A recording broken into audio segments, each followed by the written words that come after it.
अब हम करेंगे जेपीएच बुक का स्फीयर का पेज नंबर 20 पर दिया हुआ एग्जाम्पल नंबर 6। तो इस एग्जाम्पल में हमें क्या कर रखा है, अचर त्रिज्या आर का एक गोला है, वो मूल बिंदु ओ से गुजरता है और निर्देशांकों को एबीसी पर काटता है। तो इसका हल देखते हैं। मूल बिंदु से गुजरने वाले गोले का समीकरण होता है X square plus Y square plus Z square plus 2ux plus 2vy plus 2wz बराबर 0। क्योंकि डी तो उसमें 0 होता है। मैंने पिछले वाले 3 क्वेश्चन करवाए हैं, 3, 4 और 5, उन तीनों में बता रखा है मैंने। और वैसे गोले ओ ए बी सी का समीकरण क्या होगा, यदि ओ 0 0 0 हो, ए हो ए 0 0 और बी हो 0 बी 0 और सी हो 0 0 सी।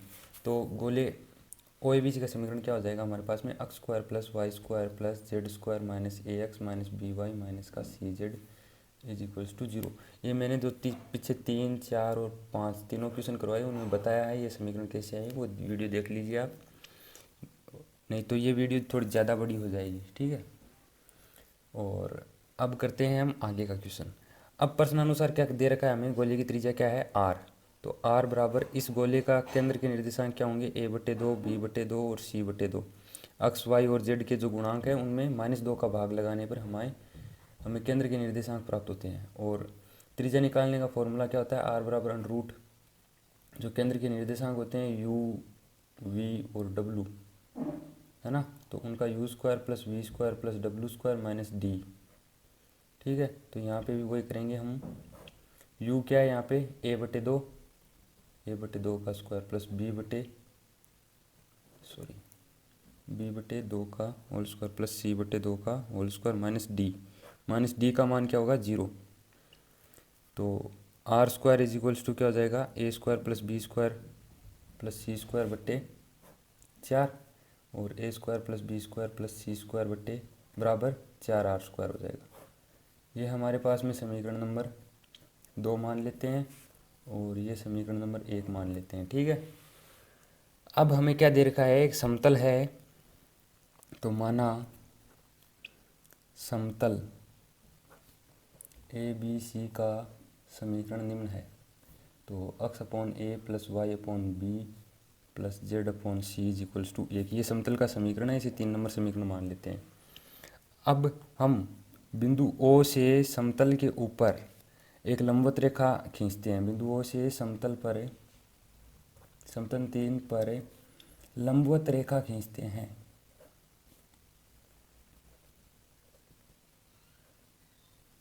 तो उसका समीकरण क्या हो जाएगा हमारे पास में, उसका समीकरण होगा x/1/a बराबर y/1/b बराबर z/1/c is equals to k। ये हम उस रेखा का समीकरण हो जाएगा, मान लेते हैं, माना, ठीक है। तो इस रेखा पर किसी बिंदु के निर्देशांक क्या होंगे, x y z। इस बिंदु के निर्देशांक क्या होंगे, x और y और z के मान k/a बराबर x और k/b बराबर y और k/c बराबर z। ये कोई बिंदु के निर्देशांक हो गए। मान लिया हमने कि ये बिंदु है, वो जो ये निर्देशांक है वो लंबपाद के निर्देशांक होंगे। मान लिया कि ये लंबपाद के निर्देशांक है FGH के, ठीक है। जो लंबपाद हमने समतल ABC पर खींचा था, ये समतल ABC है, इसके ऊपर बिंदु O से हमने लंबपाद खींचा, इस बिंदु की निर्देशांक ये है, मान लिए हमने। इस रेखा का समीकरण क्या होगा, इस समतल का समीकरण ये है। इस रेखा का समीकरण हमने ये माना है x/1/a बराबर y/1/b बराबर z/1/c बराबर k। ये हमने इस रेखा का समीकरण माना है। और इस रेखा के समीकरण से हमें पता चलता है कि रेखा के ऊपर कोई बिंदु है k/a, k/b और k/c। तो मान लिया कि ये बिंदु, ये लंबपाद जो FGH जिसके निर्देशांक है वही है। तो f का मान क्या हो जाएगा यहाँ पे, k/a और g बराबर k/b और h बराबर k/c हो जाएंगे, ठीक है। तो अब आगे देखते हैं। ये FGH का मान आ गया। अब FGH से हम निकाल सकते हैं a बराबर क्या होगा, f/k, नहीं k/f। इसका देखते हैं, देखो इसको इधर ले गए, वज्र गुणा किया तो a बराबर k/f आया और b बराबर k/g आएगा और c बराबर k/h आएगा हमारे पास में, ठीक है। अब करते हैं आगे। ये जो ABC के मान है वो इस समीकरण नंबर में 2 में रखने हैं, हमें रखते हैं। समीकरण नंबर 2 क्या थी हमारे पास में, A square plus B square plus C square is equals to 4r²। इसमें ए बी सी के मान रखते हैं जो क्या आए थे हमारे पास में, के अपॉन एफ और के अपॉन जी और बराबर बी और के अपॉन एच बराबर सी। ये ए बी सी के मान हैं वो इस समीकरण में रखते हैं। तो क्या आएगा, K square upon F square plus K square upon G square plus K square upon H square is equals to 4r²। तो के स्क्वायर हमने ले लिया common, 1/f square plus 1/g square plus 1/h square is equals to 1। और अब इनको ऊपर ले जाएंगे स्क्वायर को, तो K square is equals to के स्क्वायर इंटू 1 नहीं सॉरी 1 नहीं r², 4r²। तो के स्क्वायर और ये घात ऊपर जाएंगी तो -2 हो जाएगी, प्लस जी की पावर -2 प्लस एच की power -2 is equals to 4r²। इसको समीकरण नंबर 3 मान लेते हैं हम। अब हम क्या करेंगे, पुनः माना लंबपाद एफ जी एच वो समतल 3 पर, अब लंबपाद है ये समतल 3 पर तो स्थित है ही, समतल 3 पर स्थित है। तो समतल 3 मतलब समतल की समीकरण जो होती है x upon A plus Y upon B plus Z upon C is equals to 1। ये लंबपाद है, इस समतल पर स्थित है, तो इस समतल की समीकरण को संतुष्ट करेगा। तो F upon A plus G upon B plus H upon C is equals to 1, ऐसा हम लिख सकते हैं। अब ए बी और सी के मान जो हमारे पास में आए थे, के अपॉन एफ के अपॉन जी और के अपॉन एच, वो यहाँ पे रखते हैं। तो हमारे पास में F upon K upon F plus G upon K upon G plus H upon K upon H is equals to 1। तो एफ स्क्वायर ये ऊपर चला जाएगा, एफ स्क्वायर हो जाएगा K plus G square upon K plus H square upon K is equals to 1। तो 1 upon K common लेते हैं, F square plus G square plus H square is equals to 1। ये हमारे पास में एक और समीकरण आती है 4 नंबर। अब समीकरण 3 और 4 से देखते हैं हम। समीकरण 4 का हम क्या करते हैं, वर्ग कर देते हैं। पहले समीकरण 4 का वर्ग करने पर हमारे पास में क्या आएगा, 1/k² F square plus G square plus H square का whole square is equals to 1। ये आ जाएगा समीकरण 4 का। हम वर्ग करते हैं तो समीकरण 5 दे देते हैं इसको। अब समीकरण 5 और समीकरण 3 को गुणा कर देते हैं।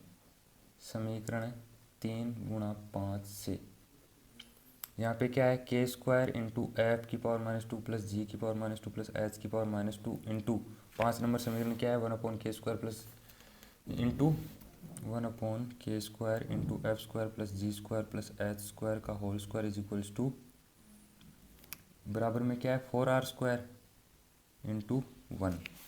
ये 1 और ये 4r² गुणा हो गए। तो के स्क्वायर से के स्क्वायर कट जाएगा सीधा सा, और यहाँ पे बच जाएगा एफ की पावर -2 प्लस जी की पावर -2 प्लस एच की power -2 into F square plus G square plus H square का whole square is equals to 4r²। ये जो समीकरण आई है, ये समीकरण हमें निकालनी थी। अब इससे क्या होगा, अतः हमें लिखना है, अतः लंबपाद एफ जी एच का अभिष्ट बिंदु पथ। अब एफ जी एच है, उनकी जगह एक्स वाई जेड को प्रतिस्थापित कर दीजिए। एक्स की पावर -2 प्लस वाई की पावर -2 प्लस जेड की power -2 into X square plus Y square plus Z square का whole square is equals to 4r²। ये ही लंबपाद का अभिष्ट बिंदु पथ होगा। समझा दिया है मैंने कि ऐसे ऐसे ये हुआ है, तरीका मेरा सही है, बस लिखना थोड़ा एकदम ढंग से है आपको, ठीक है। इतने तो आप कॉलेज के स्टूडेंट हो, आपको पता ही है। तो हमने क्या किया, पहले गोले ओ ए बी सी का समीकरण निकाला, X square plus Y square plus Z square minus A X minus का बी वाई माइनस का सी जेड इक्वल्स टू 0। फिर हमने त्रिज्या दी हुई थी हमारे पास में आर, तो त्रिज्या का फॉर्मूला निकाला जिससे हमारे पास में ये समीकरण है, A square plus B square plus C square is equals to 4r²। अब हमारे पास में क्या दे रखा है, समतल, तो समतल का समीकरण लिखा। अब हम इस समतल पर ओ बिंदु से एक रेखा खींचते हैं, उस रेखा का समीकरण लिखा ये। अब इस रेखा के ऊपर कोई बिंदु आता है हमारे पास में के अपॉन ए, के अपॉन बी और के अपॉन सी। मान लिया कि वो बिंदु जो है वो लंब पाद है एफ जी एच, तो एफ का, जी का और एच का हमारे पास में मान आ गया के अपॉन ए, के अपॉन बी और के अपॉन सी। अब ये जो एफ जी एच का मान आया है उनसे हम ए बी सी के मान पुट आउट कर लेंगे। वो ए बी सी के मान पहले तो इस समीकरण में रखेंगे, फिर वो ए बी सी के मान फिर हम बोलते हैं कि ये जो लंब पाद है वो समतल के ऊपर स्थित है, इसलिए समतल के समीकरण को संतुष्ट करता है। तो F upon A plus Y G upon B plus H upon C is equals to 1। और ए बी सी के मान यहाँ भी रखेंगे तो हमारे पास में एक और समीकरण आएगा F square plus G square plus H square का इज इक्वल्स टू 1। फिर इसका स्क्वायर कर देंगे और ये जो इसमें ए बी सी के मान रखने पर हमारे में पास में समीकरण आएगा, उसको और इसको दोनों को गुणा कर देंगे और हमारे पास में एक और समीकरण आएगा। फिर हमें लिखना है कि अतः लंब पाद एफ जी एच का अभिष्ट बिंदु पथ ये होगा। ये समीकरण आने के बाद में ये लिखना है हमें एज इट इज, जैसा है वैसा का वैसा, और हमारा क्वेश्चन एकदम सही। तो वीडियो पसंद आया तो लाइक सब्सक्राइब शेयर कर दीजिए।